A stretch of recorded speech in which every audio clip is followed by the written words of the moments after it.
Today, the man, the mythbuster, the legend. From electrical engineering, visual effects at ILM to Sulu on Star Trek Continues. Grant Imahara was an endearing friend to so many, and I was lucky enough to meet him in 2014 at Supernova. His castmates Larry Nemeczek and Vic Mignogna, as well as Star Trek Continues director and writer James Kerwin, joined me for a very special Trek Zone conversation.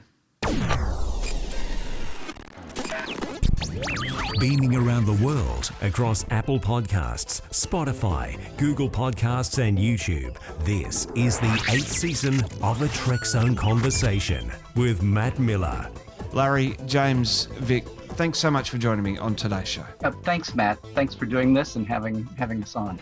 Now, working with Grant on Star Trek Continues, what was that like? I'm just thinking that the first moments that you met Grant. Well, I told a lot of people I wasn't a big Mythbusters fan, but I certainly knew about the show and it was popular. I'd seen some of the episodes, and as I was one of the last people to come to the cast at the beginning in the first two episodes that I did McCoy in, I met basically everybody when I arrived in Georgia.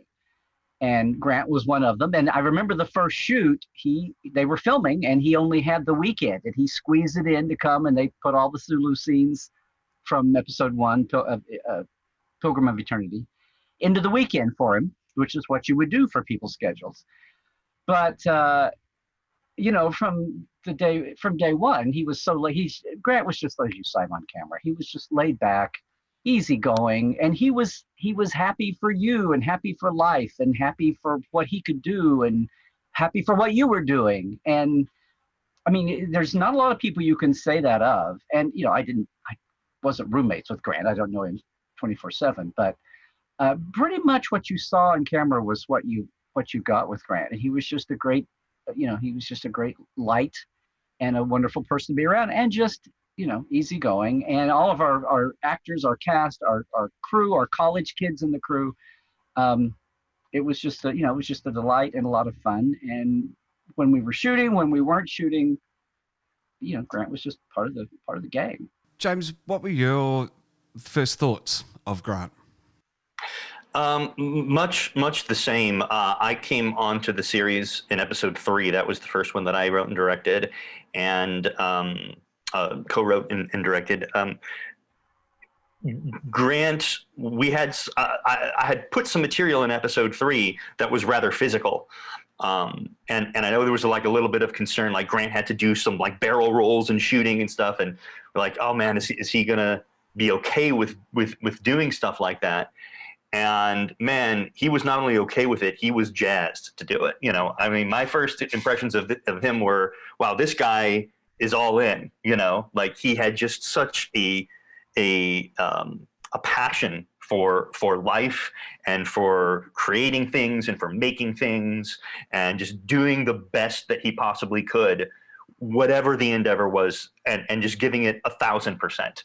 And that's who Grant was. And like Larry said, also off camera, when he wasn't in character, is just, I mean, he's got this TARDIS iPhone that he always had with him, and he'd be watching cat videos and showing them to us, or like playing fun games. And he was always so sociable. He was always so friendly. He was always so fun to be around, just going out for drinks afterwards or going out to dinner or whatever. And just like I said, just a really dedicated worker. When he was in character. Vic, what was the sort of casting choice to bring Grant on? How did that come about? Well, I need to make it. I need to say that we didn't really know how many episodes we were going to make when we started Star Trek Continues. It was really just about making one as good as we could make it.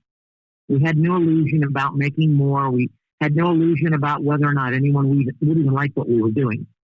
But the goal was to make one. And for that one, I wanted to cast people that I liked, people that I considered friends, people that I'd worked with, and people that I thought had a passion for Star Trek and sci-fi in general. That's, why we brought in people like Todd, who was a good friend, and Chuck and Wyatt and Chris Doohan.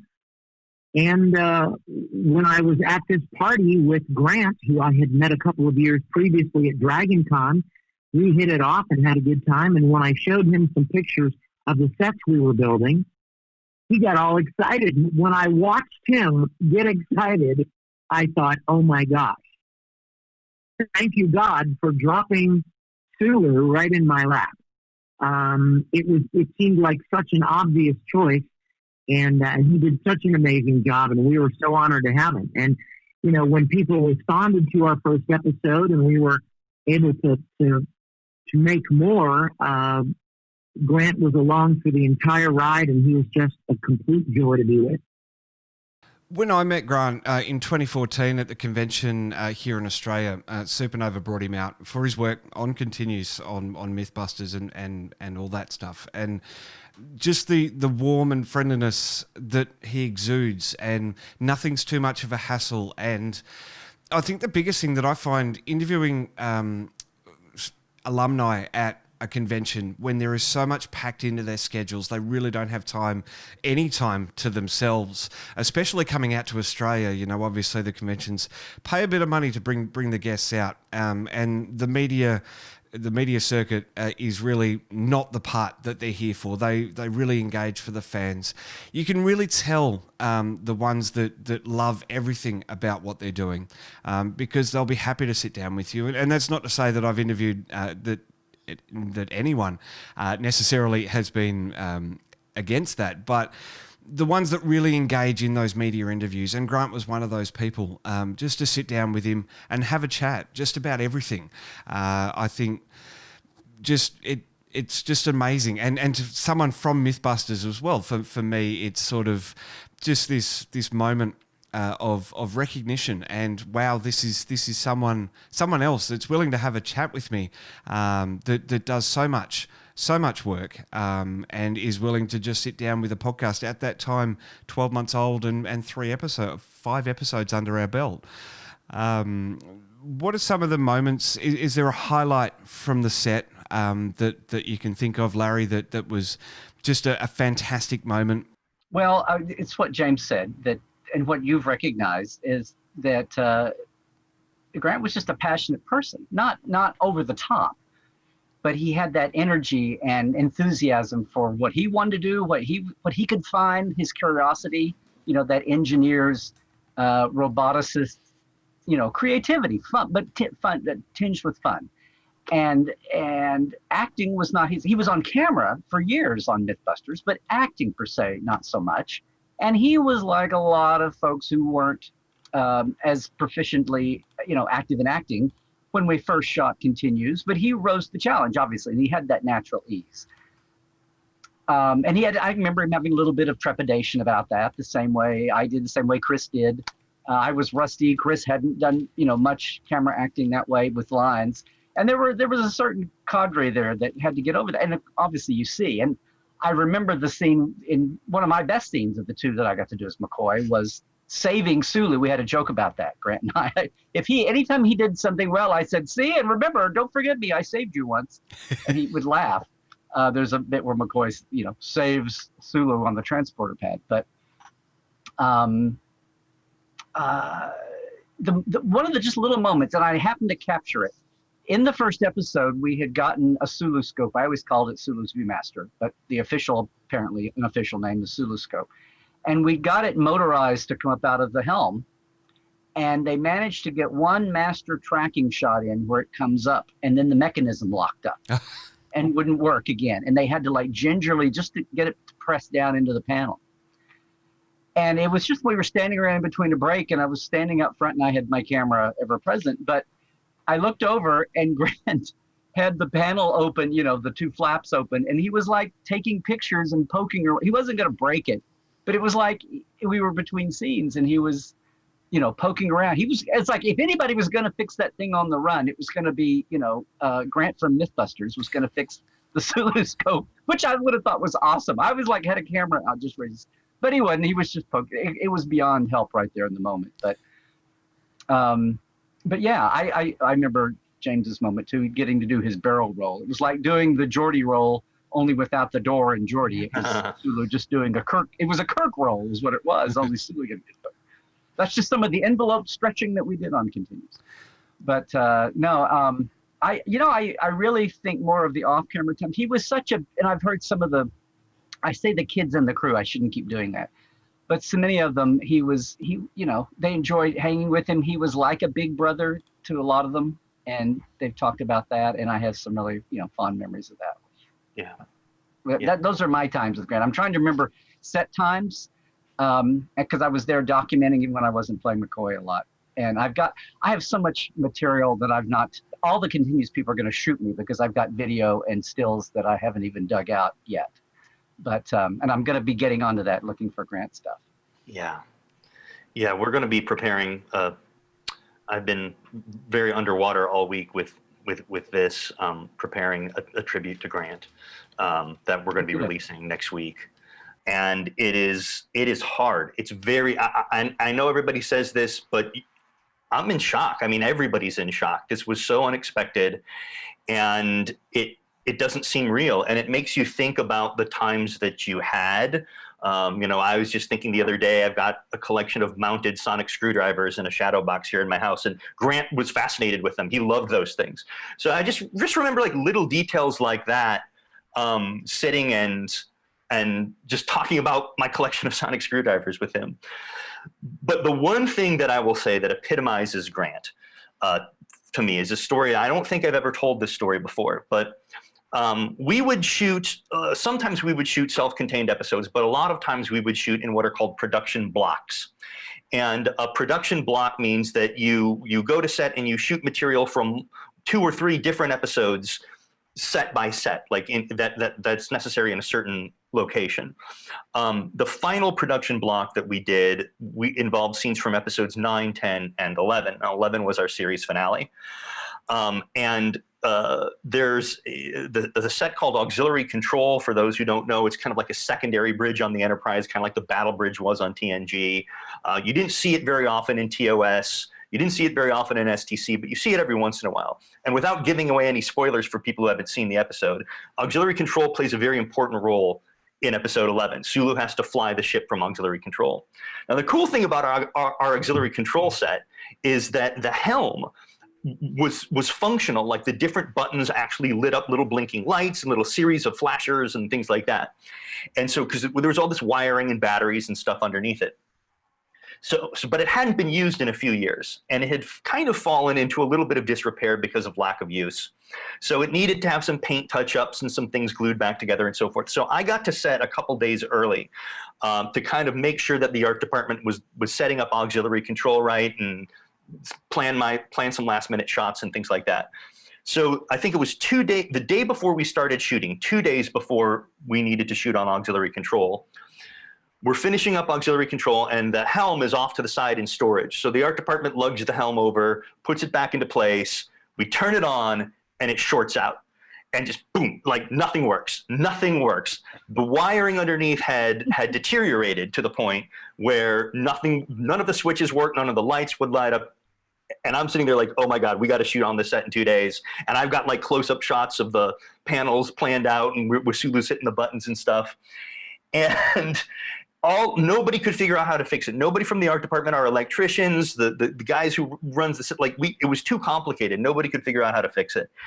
So I just happened to look at the flight manifest, and I realized that Grant's plane had just landed in Georgia. He had decided to come in a couple days early just to kind of relax, to have a couple of days off before he needed to start shooting. So I call him, and I think he was still at the airport, if I remember correctly. And I'm like, Grant, you're not going to believe what happened. And I tell him the story. He's like, I'll be right there. Now, Grant's an electrical engineer by profession, he was. So he comes straight to set, comes in, I show him what's going on. He's like, no problem. Get me a soldering iron, some wires, some this, that, we get him all the stuff. He spends the rest of the day, on his day off, completely rewiring the Auxiliary Control helm. And not only did he rewire it and fix everything, he sat with me and we decided what the different switches did. I was like, so can you make the phaser lights light up when you hit this button? And can you make this the helm control? So these lights light up? He's like, sure. So again, this was his day off. He wasn't being compensated for this. He got no credit for this. most people don't even know he did this, but he did it because it was the cool thing to do. It was the right thing to do. And I think he had fun doing it too. That's just the kind of guy that Grant was, Great stories like that. Just so many great stories like that. Okay, James, do you have pictures of him under the console wiring? You know what? I should have. I didn't take any. I've got pictures of him at the helm, but I don't have pictures of him rewiring it. No. I mean, it's too much to expect you to have him like in red or blue or gold coveralls, with the laser things underneath. Yeah. When you do a production where you are relying on the good graces and the generosity and the kindness of other people, you'll probably get them to do it once.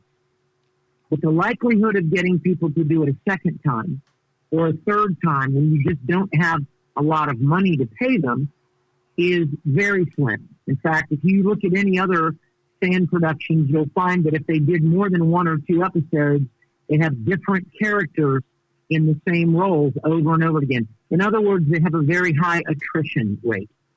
It's incredibly unusual to have the same people come back episode after episode after episode, especially when they know that you're not going to be able to pay them a lot of money.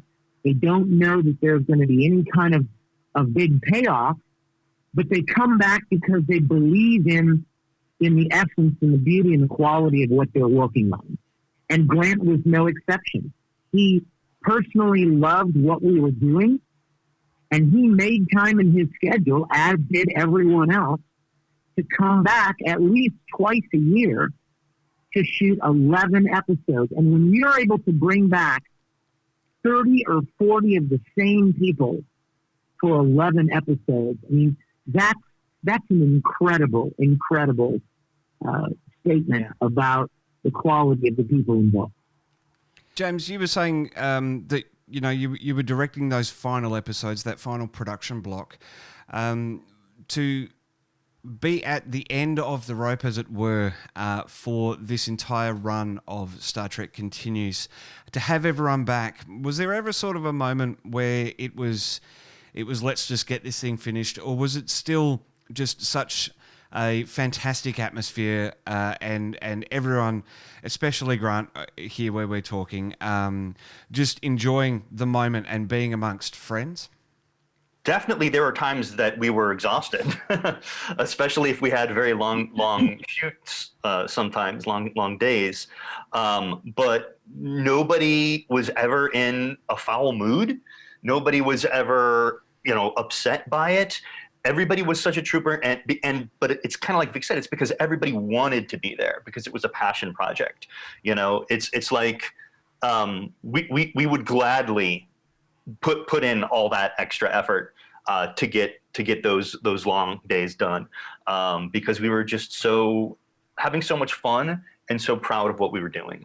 Alrighty, well, we're fast running out of time on today's special reflection of Grant. So, Larry, I want to take it around the table, as it were, with the fondest memory, to put everyone a little bit on the spot. Larry, let's start with you. Fondest memory of Grant. I'm just going to reiterate what I said before. My fondest memory of Grant was watching him enjoy his time, whether it was a tight weekend off filming or he had a little more time to spare, repairing consoles or not.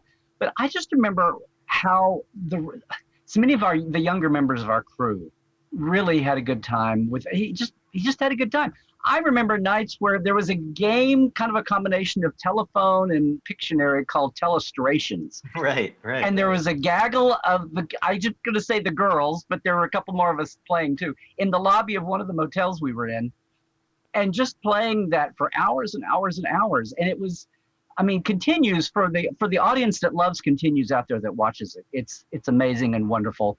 But all of us in our own ways, in cast and crew, and over the span, and it evolved in some ways over time, but we have those memories, and some of those memories of Grant just going off with everybody, as we all did. Continues, if nothing else, was really, literally, people say that about anything, but it was really a family. The nights when we all didn't go eat together or whatever, we're kind of like, oh, really? Okay. Right. I'll go find my own way then. And Grant was always just in the middle of that. A couple of times he maybe even over. Had a little bit too much fun a couple of times. But I just remember seeing him, as everybody did, but I remember especially the nights when he would get himself into one of these game circles with some of the younger kids, the college kids. And but I want to throw in one other thing too. Just the other day, since he passed, on one of my Star Trek panels, I had people saying, we all think, well, here's Grant from Mythbusters. We were really great to have it. It was really great to have him. And I've had 2 or 3 people pop up in threads and say, oh, this is horrible, this is sad, I really enjoyed him. And lots of people saying that, but a couple of people saying, oh, I never watched Mythbusters, I only know Grant from Star Trek Continues, which, there you go. Yeah. But the biggest thing about Grant to me is he just enjoyed his passions. He enjoyed being at a place where he could indulge it, the fact that he got paid to do it and do it on camera, take his electrical degree, take his interest in robotics and all of that, and AI, and whatever he did, wherever he was, to be following his heart and his passion and to spread that around. And if that's a legacy, to me, that's Grant's legacy is sprinkling a little bit of that everywhere he went and inspiring others to do the same. James? Yeah. I pretty much what Larry said. Just my best memories of him are the times that we were just hanging out, whether it was just the little details, like I was talking about before, sitting at Applebee's. The best Applebee's in the universe. Yeah, in Georgia, or sitting at the bar, whatever, just talking and commiserating about relationships and failed relationships and breakups and successful relationships, and just that kind of bonding that we all had there. Like those, you can never forget those times. What a great guy. And Vic, finally, your fondest memories of Grant. Oh, I have many, and I don't want to take up too much time, but I have so many of him. I shared on the video that I recorded, I shared the story of how I was talking to Grant about wanting to, we wanted to cut holes in the transporter platform, just like they did in the original. And we needed something that you could put light underneath it and it'd shine up through to the person standing on it. Well, back in the 60s, they didn't have half-inch thick plexiglass. They didn't use that. They used literal grids, like you think of a grate in the street. And there are actually shots that you can see the grate underneath the glass lens. But nowadays, we had this plexi, and so I was talking to Grant about it, and Grant said, "Hey, I've got these giant pieces of plexiglass that we used as shielding for Robot Wars. They went around the outside of the arena, and he said I could probably cut those up, and so he cut them into 24-inch by 24-inch, 2-foot by 2-foot squares, and they weighed a ton. But I met him somewhere in Los Angeles after he cut them, and we piled them into the back of my car, and then I had them shipped down to Kingsland to install in the studio. But Grant was just always available. You know what I mean? And anytime we were on set, and I would give him kind of a direction of something, or say, hey, what if you did this or that? He would always say, Roger that, which I always thought was really adorable.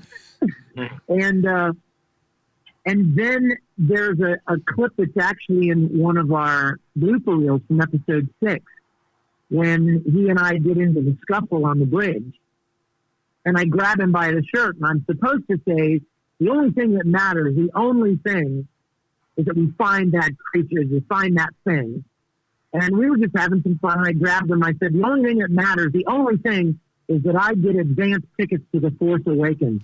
And Grant, in perfect Grant, didn't miss a beat. He goes, I can get those for you.